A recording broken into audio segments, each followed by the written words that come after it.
Hello everyone, today I'm going to be talking about the granny squares that I use throughout the May Blossom and the Autumn Gold blankets. They're very simple, very basic granny squares, but I've rung the changes a little bit. I've got a plain one, which is all one colour. I've got one which has got the centre in one colour and then two rounds of a different colour. And then I have one which is three colours, each round is a different colour. And finally this little one, which is the first part of what I call a mini granny, and that is basically just round one on its own and then it will be joined, so it makes a very small square. There are lots of ways of making a granny square, and I don't think there's any one right or wrong method. All I'm going to do is show you the way I make it, and that's the best I can do really. I'm quite happy with it. It makes a nice straight edge square with nice neat corners, and that's what you're looking for. So we're going to start with this one, which is the single coloured square. They are all pretty much the same, but there are just very subtle differences when it comes to working with the different colours. So we'll start with this one. I'll be back in just a sec to show you how we're going to start with the single coloured granny square. If you're a complete beginner, this will probably be useful to you, this video. If you have made many granny squares before, then you can skip this, but certainly if you're just starting, this should be some help. Now I've taken my yarn. This is Stylecraft Special in Lincoln, the colour, and I'm going to make a loop to make I want to make a slip knot onto my hook. So what I do is I just put my finger underneath the yarn and bend it over, and that makes a loop, as you can see. And then I just put my working yarn behind it and pull it through. And that's my slip knot on the hook. And then I'm going to chain 4. 1, 2, 3, 4. Now my tension is relatively, it's not loose, it's not tight, but it's a relatively good tension I think I've got. When you're starting, there is always the tendency to pull very tightly, but that makes things a bit more difficult to see and to work into. So do try, if you can, to keep a nice even tension which isn't pulling tight, and then you can see these chain stitches quite easily. Now, my method of starting a round is to make a loop. I've chained 4 and I'm going to make these chains into a circle. So I'm going to find the very first chain that I made and just go through one loop of that chain with your hook, put your yarn over the hook, pull it through and pull it through the last chain, and then you can see that you've got a circle with a little hole in the middle, and that's what we're going to be working our stitches into. Now I get a lot of people saying that they would rather use the magic circle method for starting, or the magic ring, and that's absolutely fine. If you know how to do that and you prefer to do that, fine. Personally, I don't use that.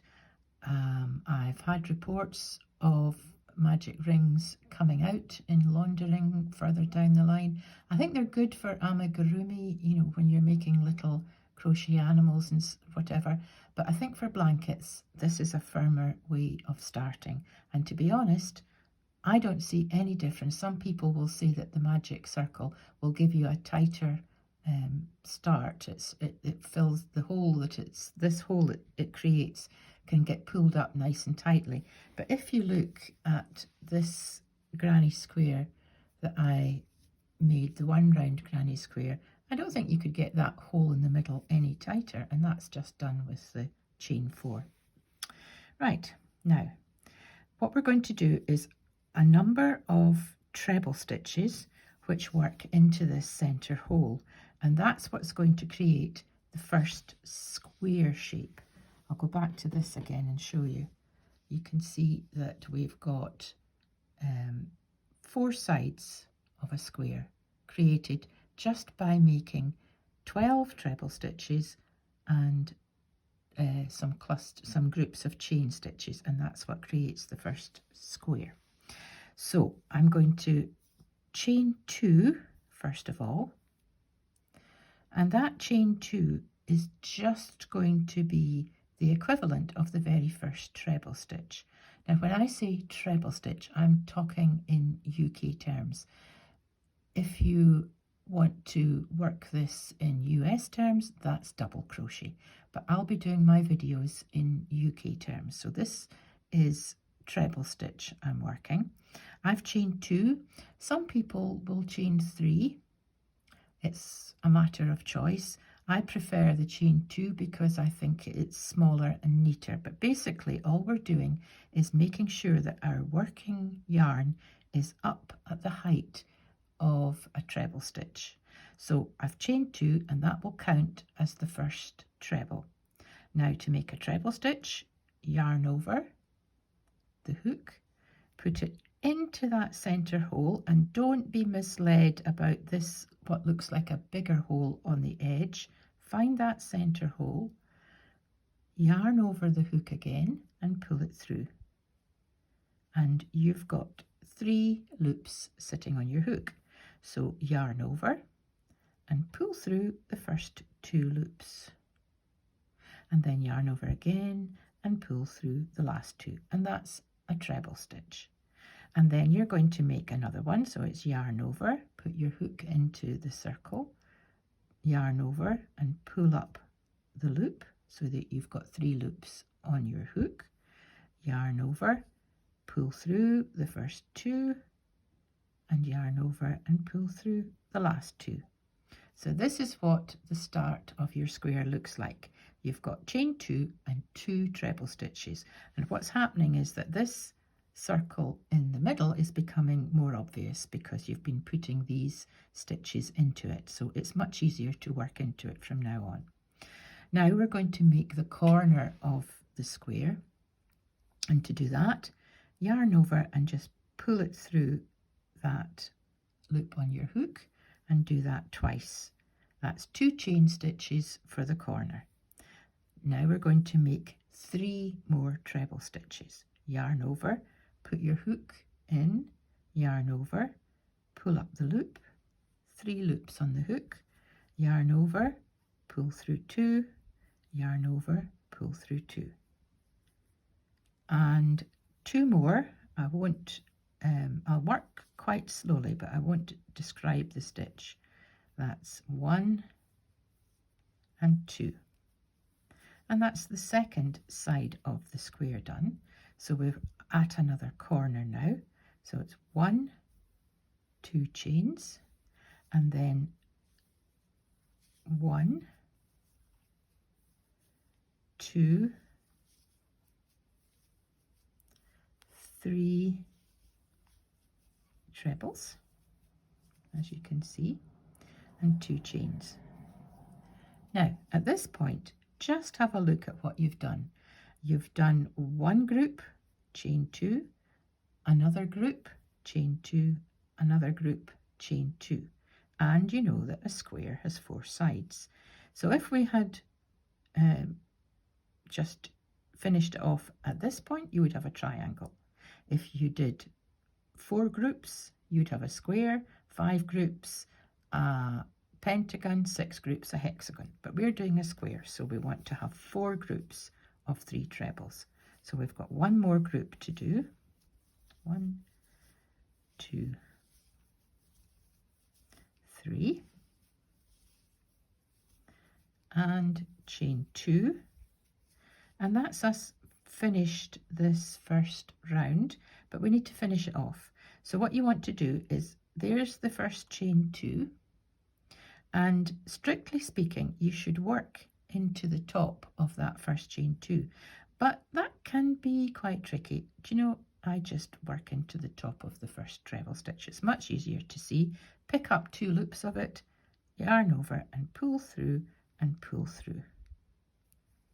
And that's your first round done. Now, if we were doing the multicoloured one, we'd be finishing off this yarn, but we're not, we're doing the single one, so it's time to start the next round. And for round 2, first of all, we're going to chain 2 again, which counts as our first treble stitch. And this time, I'm going to turn my square over to the reverse side. And if I put this close to the camera, you might see that this is what's happened when we changed 2 in the first round is it's given us a big space, which is called the corner space. And this chain 2 that you've just done comes right at the extreme right side of that corner space. So we're going to make a complete corner in this space, and to do that we've chained 2. So you want to yarn over, put your hook in, yarn over, pull through, yarn over, pull through 2, yarn over, pull through 2. That's 1 treble stitch, and then another treble stitch. And of course that chain 2 counts as the first, so that's our cluster of 3, and it's time to put in chain 2 for the corner, and then 3 trebles into that same space. That's 2, 3. And you can see, if I put that down on the white background, you can see that we have created a new corner and the square is getting bigger. So our next stop will be along at the next corner space where there's a big gap.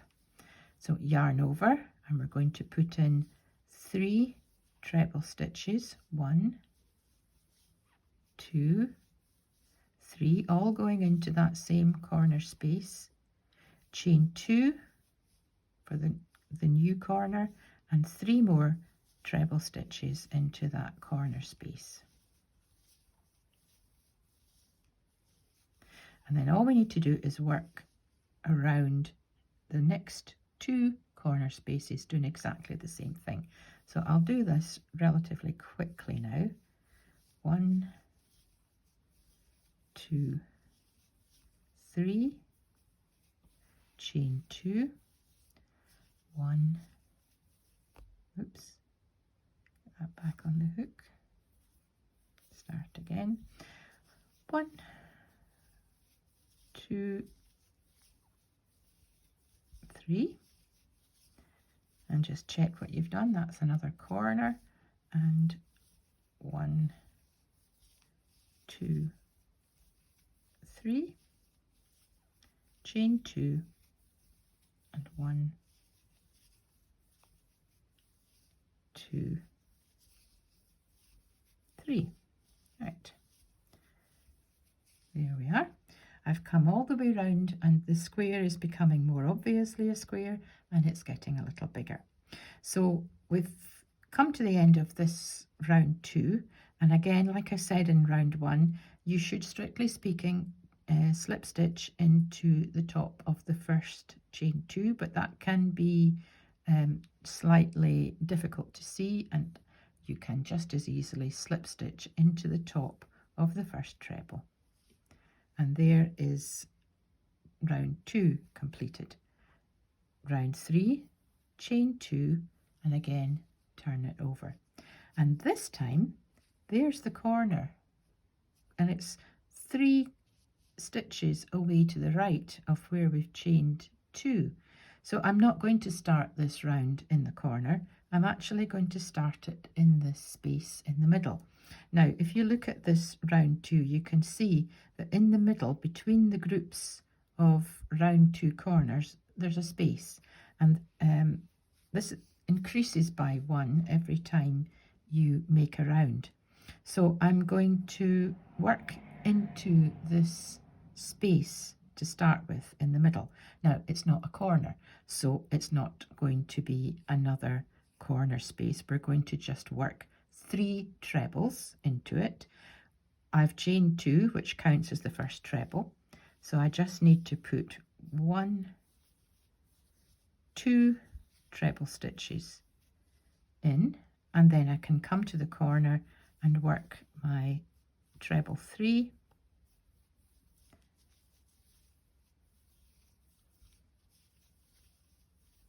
chain 2 and treble 3.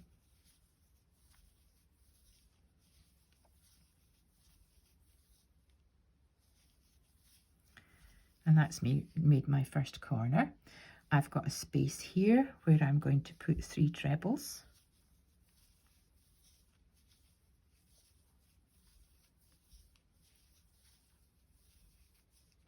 And then all I need to do is treble 3, we're at the corner again, so it's treble 3, chain 2, treble 3, and then treble 3 in the next middle space, treble 3, chain 2, treble 3, treble 3 in the next space, and then we've got the final corner to make. So I'm going to work around a little bit on this square, and I'll come back when I'm getting towards the end. One thing I will say, I do get asked now and again from people, especially people who've made granny squares for many years, and they say that they don't turn it, and that's entirely up to yourself. And they also say that they will quite often chain 1 between the groups of clusters along the side. Again, that's a personal choice, and I tend to not. I don't put an extra chain in, and the reason for that is I like my granny squares to be quite firm and not too loose and floppy. So no chains, it's just the only chains I put in are the 2 chains in each of the 4 corners, and no chains in between. So I shall work around and I'll pop back when we're nearly at the end of this round. So I've worked all the way around the 4 sides of this square, round 3, and you can see exactly where I started, and that was with the chain 2 and 2 trebles in that middle section. So I've completed the corner, treble 3, chain 2, treble 3, and all remains is to slip stitch into the top of the first treble, pull it through, and at this point my square's finished. So I'm going to cut my yarn, and you want to leave a length that's long enough to thread onto a needle to sew in to finish it off. And what I do is then I just yarn over and pull it through that last loop, and there's your square finished. Now this square will be turned over like that when it comes to joining it into the blanket. So the final round 3 will be uppermost when you're doing your joining stitch. Now the joining stitch is going to be shown in a different video. So for the moment, what I need to do is just tidy this square up by sewing in the ends. And it doesn't really matter which side you sew it in. You can push this through to the other side and sew it in, or you can do it on this side. I'm just going to do it on this side for the sake of it. We've got quite a large hole sitting in the middle that we want to pull tight. So what I do is I've threaded my needle, and I'm just going to weave it through the stitches that go round that center hole. And I'm not going through to the other side. It's only picking up in between these stitches. And as you can see, I'm just going to pull that through because you can't get all the way around in one go. I'm not pulling it tight at this stage. I'm just going to put it in again and pick up some more stitches until I get back to roughly where I started. And at this point, you can give it a really good tug. And that closes up that center square, center hole. Now, of course, leaving it like this, there's every chance that with day-to-day use of a blanket or washing it, that will open up. So you need to be quite firm with this. And what I do now is I go over a couple of more of the stitches so that I'm not going back in the same space, but I'm going to work back round the way. And I usually just pick up a little back stitch as I work round. That just helps to keep it firm. And that's so there I have worked in one direction all the way round and in a second direction all the way round. And then you can do anything you like to finish off. You can split the yarn a little bit, which makes it all the more difficult to undo. And I've just made an extra little stitch, and then I'm going to cut that close to the crochet.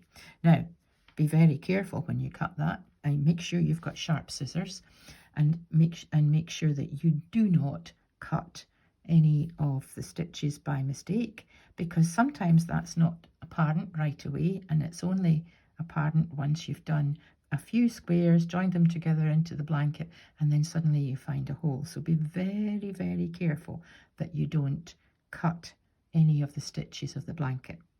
So that is the first granny square, and I'll show you this one next, because I'm not going to actually work this one. I'm going to jump over and do a version of this one. This colour scheme, by the way, doesn't fit in with any of the two blankets. I've picked random squares from my sample basket, so this colour scheme doesn't apply to the May Blossom or the Autumn Gold, I don't think. This just happens to be a random square. But this is one which has got the first round made in the one colour, and then the second two rounds made in the same colour. So the second two rounds are treated the same way as this. When you've finished a round, you'll chain two and turn it without cutting the yarn, and look for where you will be putting your first stitches after the chain two. In this case, you will have done one round in this paler orange, and so your second round will be in, you'll be starting in the extreme right side of one of the corners, like we did the second round of this one. So I think that's something that you can do yourself, because I'm going to now go and start this square, which is a 3-colour square, and I'll explain how we change the colours. So that will apply to the round one of this square as well. So what I'm going to do is I'm going to pick up the colours in the May Blossom blanket again, and this is one of the squares in strip 2 of the May Blossom blanket. I'm going to be showing you how to make the continuous join as you go using these squares. So this is square number 4, I think, of the May Blossom blanket, which is square 4 of strip 2, which is lemon, pistachio, and I've got on my yarn holder, I've got the third colour, which is Lincoln. So we're going to start with the lemon, and I'm going to work a little bit quicker with this one, because I've explained it. It's basically exactly the same as the single coloured one, except we're changing the colour. So slip knot and chain 4, 1, 2, 3, 4, and then slip stitch into the first chain to form the circle, chain 2, 1, 2, that's the first equivalent of the first treble stitch, and then 1 treble into the corner and 2, and then we do the chain 2 to form the corner. I said into the corner, into the center, and then we form the corner, and then 1, 2, 3 to make the next side, and then chain 2 and 1, 2, oops, now my yarn is tangling itself and it's just being a bit naughty. So 2, 3, chain 2. Check how many you've done. 1, 2, 3. So we've got one more side to make. 1, 2, 3, and chain 2. And then we just slip stitch into the first treble stitch. Make sure you pick up 2 loops. And this time we're going to cut the yarn because this was the end of the first round and the first colour. So yarn over and pull it through. And there's your first round. And we're going to turn this over and take the next colour. And this time I'm going to start in a corner and make half of the corner stitch, which is slightly different from the single colour square. So what I do is I choose a corner that's different from the one where I finished. So I'm going to go over to this corner to start. That helps to balance it out as well. So and what I do, oh yes, I need to show you how to attach the yarn. So what I do, and loads of people have loads of different ways of attaching the yarn. Some people just pull it through, but I put my hook into the corner space. I grab the yarn and pull it through. So you've got a loop. And then I take the 2 lengths. You see that? I've got 2 lengths here. I've got the short length and the working length. And I'm going to loop them both over my hook and pull them through. I've got 2 loops sitting there in the hook, but I don't want 2 loops. I just want 1. So I'm going to find that short end. Make sure I know which of these loops is the short end. It's this one. And I'm just going to pull it out. And that's me got my yarn attached. Chain 2, as we always do for the treble. Yarn over, insert your hook, yarn over, pull through 2, yarn over, pull through 2. And we're just going to make half of this corner this time. So we're just going to leave it at this point. We can finish that corner off when we come round to the back to where we started. So what I'll do is I'll work around with my treble 3, chain 2 and treble 3 in each of the corners, and then I'll see you when I get back to this. I've come all the way round and I have done my 3rd complete corner, and this is me back. I'll take this back just now. I've just finished, let's just say I've just finished my 3rd complete corner, and I'm now at the point where I'm back to where I started, and there was half a corner already done. So all I need to do is finish this corner with treble 3.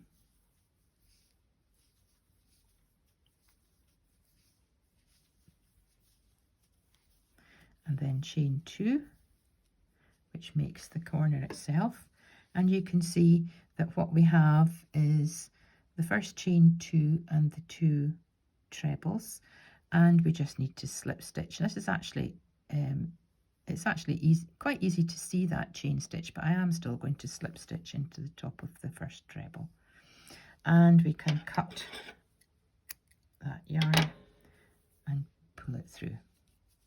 And that's round 2 done. For round 3, we turn it over again. And it's the slightly deeper green this time. Again, as I said before, look for a corner that's different from the one that you've started and finished in, and make your slip knot into the corner. I'll do that again actually and let you see it. So I put my hook into the corner space, I pull through a loop, I yarn over the 2 ends and pull them through, and then find that short end. This is it here. Just give it a little tug so you know which one it is. It's this loop here, and just pull it out. And chain 2. And again, this is going to be just half the corner. So unlike the single coloured granny square where we did something slightly different when we turned it over each time, this is just the same. And the middle corner with the middle space with 3 trebles, and so on. Corner space again, treble 3, chain 2, treble 3, 3 trebles in the middle space and all the way round. And then when you come back to this point, put in your treble 3 and then chain 2 and slip stitch to the top of this first half of the corner, and that is your square with 3 rounds finished. So I'll work away round with this. I'll come back at this point. And so I've worked round all 4 sides and I'm back. I've just made the treble 3 for the 4th corner, and then it's chain 2 and slip stitch into the top of the first treble and pull it through. I don't think I picked that one up cleanly enough. You need to try and get your yarns cleanly on the hook. And that's me finished. Look at this. And that is a rather hairy looking square because we've got lots more ends because of the different colours. And in this one, what I suggest, well, what I would do is make sure that all my ends are on one side of the square so that they all get sewn in on the one side. Now this square will be turned when it comes to joining it to the blanket, so this will be the uppermost side of the square, which you will see on the front of the blanket. So for that reason, I'm going to pull my ends through with my crochet hook to the back of the square, and then I'll sew them in. So I just take a minute to pull them out of sight. As you can see, that's the front and this is the back, and there are 2, 4, 6 ends to sew in. And do this please as you do it, or at least every couple of squares. Don't leave it until you've attached it to the blanket and then you've got loads and loads to sew in, because it becomes a chore, whereas I find sewing them in at this point is quite good fun. I quite like it. So I would start with this this one again, which is the one that pulls up the, let's see if I can find my needle, it pulls up that circle and makes it nice and tight. So I'll do that quickly because I've already shown you how to do that. You work round the square or round the hole with out pulling it tight to start with, and just working through between the stitches, not through to the back. And then when you get back to where you started, just give it a really good tug to close it up and then work back the way.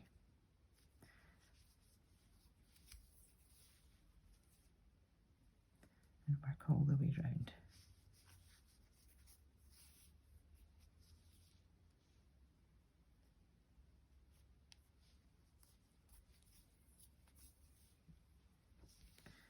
Just thread that one again because I want to do one little double stitch to hold it in place. When I say a double stitch, basically I'm just going back through what I've done and picking up another stitch, and that just anchors it, and I can cut that. And that's really the only one that needs to be pulled as tightly as that, because you're closing up the center hole. You don't want to pull the others because you'll pull your crochet out of shape. So the next one, put it onto your needle. Some people will say they prefer a sharp tapestry needle, or it's what's called a crewel needle, C-R-E-W-E-L, for sewing them in, because it splits the yarn and makes it firmer. But I've just always worked with my blunt tapestry needle. So what I'm going to do is I'm going to work my yarn through some of these stitches. You can be very, very careful if you like and weave them one under, one over, but I just pull them through a few stitches and pull it through And when you just when you see the point where that's disappearing, stop pulling it so it's not going to be pulled tight.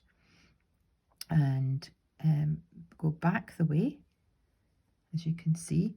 You don't go back into the exact place where you came through because you'll just pull it out. So I've gone over a stitch just to anchor it. And you can do it a third time if you like. I'm just doing it twice this time because these are just sample squares, and then cut it. So you would then do the same with these ones, and finally with the Lincoln green. And I would suggest that when you're weaving through on the back with a particular colour, that you weave through just the same colour.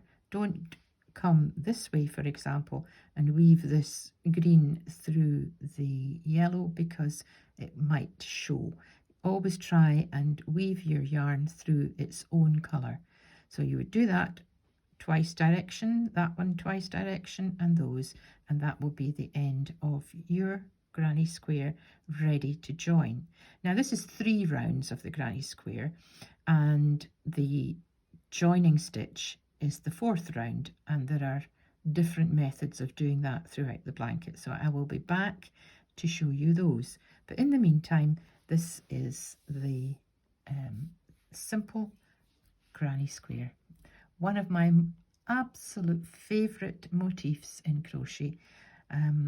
There are lots and lots of beautiful crochet motifs which have quite complicated patterns, but as far as I'm concerned, for blending colour, you cannot beat the simple granny square. So I shall be back with a different video to show you how to do the joins for this blanket. Bye for now.